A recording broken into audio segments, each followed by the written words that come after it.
Marian Brady, thanks so much for coming into Has-Been today. Well, thank you for inviting me. Please let the folks at home and on the internet know, why are you running for First Ward City Council seat here in Eureka?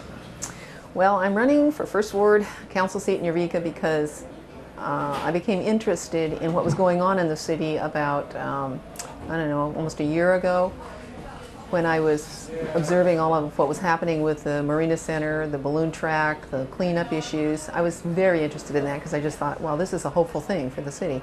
So I started attending council meetings and I started seeing that there were problems sort of going on in the divisiveness and that kind of thing of the council. So as a sort of segue from that, I went into helping Virginia with her campaign because, again, I want to see change and I want to see positive growth, good things happening for Eureka. So in walking with her, then I became even more convinced that based on what the voters were telling me as we went door to door, that this is a real issue, and we have to put our money where their mouth is and just go ahead and participate. So I decided I would run for council and put in 4 years of my life trying to see if we can get Eureka going in some forward direction that's hopeful and with bringing some revenues and that kind of thing. Jumping right into the balloon track, what does a full cleanup mean to you, and do you think Measure N is going to accomplish that? Well, the full cleanup is something that is it's a phased thing. So for people who are at home listening, in case they don't know, there's an interim cleanup, and that's what the water quality people approved, an interim cleanup. So after the interim cleanup, which is basically to get some of the heavy duty stuff that's going on there to put a sort of stop to what at this point has been stopped through lawsuit and all that kind of thing, to put a stop to any kind of pollution into the bay and to allow them to find out what's underneath some of the structures that are on the site. Then they retest. And after the retesting, then the water quality people have another say about how extensive and what is necessary to do a cleanup that is appropriate for the development of the site. So that's what I understand to be the total cleanup of the project. That is not making the project happen according to the IR. That is just cleaning up in 2 stages, at least as far as I understand, it's 2 stages. Preliminary, and then once they've got the stuff out, then they go on to retesting. And as far as the overall impact on the city economically, you observed, or at least you agreed with my observation when we spoke at your campaign kickoff, that the council seemed to have a rare moment of unity when it went ahead and took a unanimous stance against the Ridgewood development, which of course is beyond the city limits but would have significant impacts on the economics, the traffic of the city. Some of the council members said it was parasitic on commercial development when we have so many empty storefronts, even here in Old Town on 2nd and 3rd Street. Why wouldn't those same arguments apply to the balloon track itself, though, given the amount of empty retail and office space? Well, how I see it is that there's a logical extension of Old Town that's going on here, where you bring more people into the area, you have a synergy going on. You have people like they come down, say they come down, eventually they're shopping there. Then they come down to shop and then they go, oh, well, honey, let's go have dinner. So they come and they go to a restaurant. I won't name a restaurant because we all have our favorites. And so then so that is a synergy kind of, it's a building thing. It's, you've got things happening, people come down, people are coming in from out of town. Whatever reasons, they're there. And Old Town, it's just a few blocks from the end of what is now the end of Old Town, which is around C Street, and which now, of course, has got the beautiful new plaza that's going to be used for farmers markets, that kind. So already they're starting to pull people down into that area, and it's just good for the whole area. It just brings energy, it brings people, it brings life. It's just a win-win. Plus, the other thing that you were mentioning, the Forster Gill, you were bringing that up. Well, my understanding is I got interested in the housing element of the city of Eureka, and the housing element calls for like for example, I have at my house, I used to have a building behind me which is kind of like a carriage house. We have a ton. I went through town taking pictures of carriage houses. There are a ton of carriage houses, but they're not really being used as secondary dwelling units. Already we have in place a bunch of buildings that with maybe some creative planning, we could end up with wonderful secondary housing units. And there is an example of one that was built down kind of right behind Dr. Hunt's office off of between 7th and 8th. It's just so cute, this designer. He just did a wonderful job, and it's just exactly like a carriage house, the garage underneath, apartment up top. It's just perfect. This is healthy kind of infill. What's going on at Forster Gill is just like sprawl. It is just, it's not going to be good for Eureka. Since you mentioned Larry Glass in his interview mentioned that he tried early in his term to push for a reworking of city codes to reduce the minimum allowable square footage for residents to create what was called at the time efficiency dwelling units. But a majority of the council disagreed with him. They thought it would enable people to sort of subsist at a very minimal income level. Do you think allowing people to have smaller dwelling units would be beneficial, as you're saying, to renovate some existing carriage houses or other rather small units? Well, they're actually, carriage houses aren't that small. They're actually 2-car garages underneath, you know, apartment up above. I have a girlfriend that has a house over on S Street, and she has right now a house of about 800 square feet. It's great for a single person. Great is not family dwelling, but you have a lot of, you know, among my friends, there are a tremendous amount of people who are single adults. Single adults need a place to live too. You know, they don't have to live in suburbia. So I think there's a place for it. I think it would be beautiful. I think that there are some issues, and it's one of the things that, if I'm elected, I would like to see happen is to talk with the historic people to see if we can't, and also the housing people within the city, to see if we can't do some sort of a relaxing of some of the standards, like having to have, you know, to use up most of your backyard, for example, with extra parking. You know, but by the time you've got all the extra parking, you know, you've got, like in my instance, I would have my house and I need 1 car. I would have an apartment, I would need 1 car. Why do I need a space and a half next to it that would take up the whole patio area in order to meet code? So I think maybe the codes could be relaxed in historic renovation type situations, and it's not like it's going to be cheap or it's going to be tacky. Some of these are just beautiful, and the hip-roofed ones are, I think, are just gorgeous.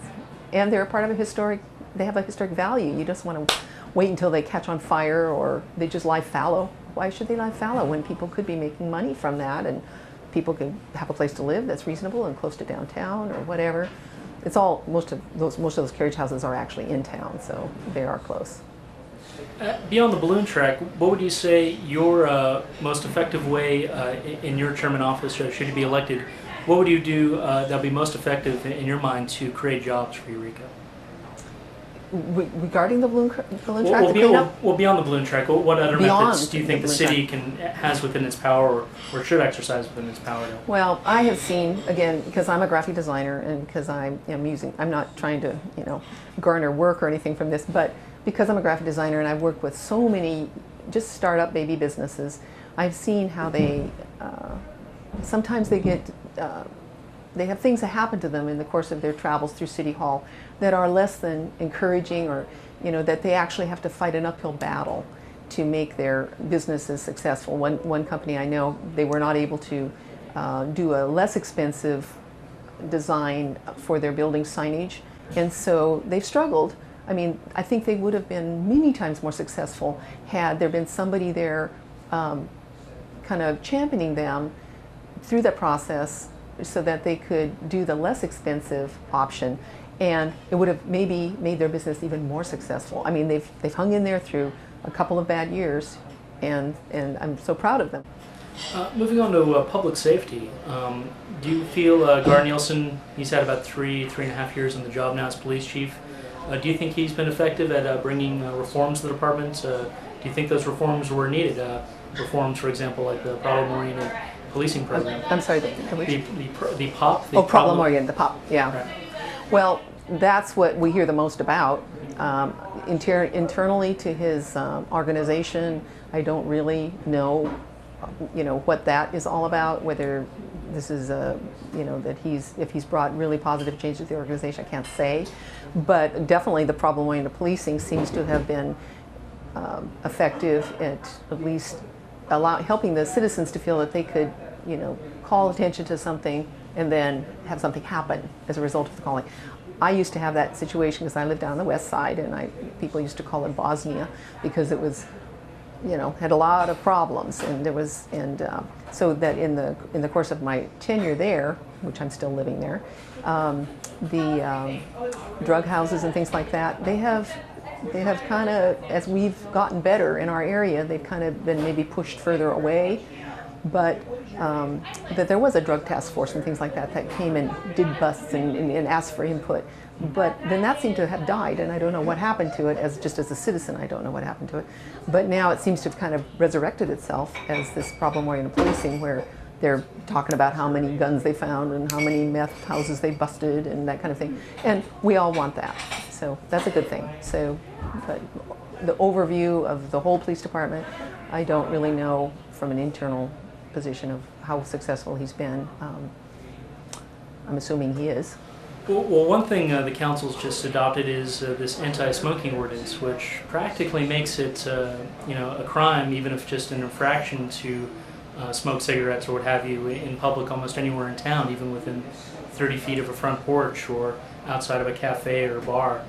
Do you feel like that's going to divert police resources from chasing, serious violent criminals to handing out $100 smoking tickets? Well, I've done some work with the anti-smoking people. I've done some design work for them, and I know it's a passionate cause, and I know that you have two extremely diverse sides, the people who I want to smoke where I want to, but I know that as a person down in Old Town, maybe going out to a music concert or something, the minute you become so used to not having smoking that when somebody does light up next to you, it's really offensive. You just think, oh, well, that's not okay.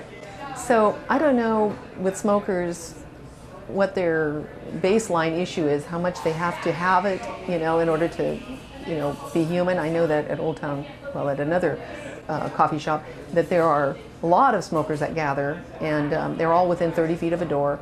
So I don't know how that's going to affect their income. Obviously, people think that the public health is a greater good, and that you're going to just, if a certain number of people have to suffer because they can't light up, then that's the way the ball bounces. So I haven't talked to any smokers directly that are affected by this. I just know that some of the bars, some of those places, they're going to have to maybe somehow make an arrangement. I don't know if there's any other fix for it. And as far as the police, whether they're, I did see somebody coming by, and I don't think the ordinance is in effect yet. And I saw the police come by and talk to some guy, and he put out a cigarette for the 2 seconds the police were there, and the minute they drove on, he lit up again. So people are going to do what they're going to do, and I don't know about the ticketing procedures for that, if it's going to be, obviously they don't think that there's going to be enough feet on the ground or whatever in Old Town anyway, and then so I don't even know if they're going to be around to find these people doing that. I think the store owners are going to have to be more proactive and say, look, it's unfortunate, but you're just going to have to chill here while you have your coffee. Well, just like it's been said that the meter maids will be the last to go because they're actually a revenue positive for the city, because they're earning more money than their income provides as far as parking tickets. Do you think it's going to turn into that, where handing out smoking tickets is going to be a revenue positive? Well, just like I haven't heard anything about the fees or the fines or the consequences of the smoking thing, I haven't also heard anything about the fees and the fines for, what was the other thing that they just put into effect? Oh my gosh. It's the marijuana thing. Nobody has said a word at any of the council meetings that I've heard about what is going to be the consequence if somebody's doing this. They said, well, there's going to be an infraction, or it's going to be, they're going to bring that problem, the people will bring that problem to City Hall. Then what happens?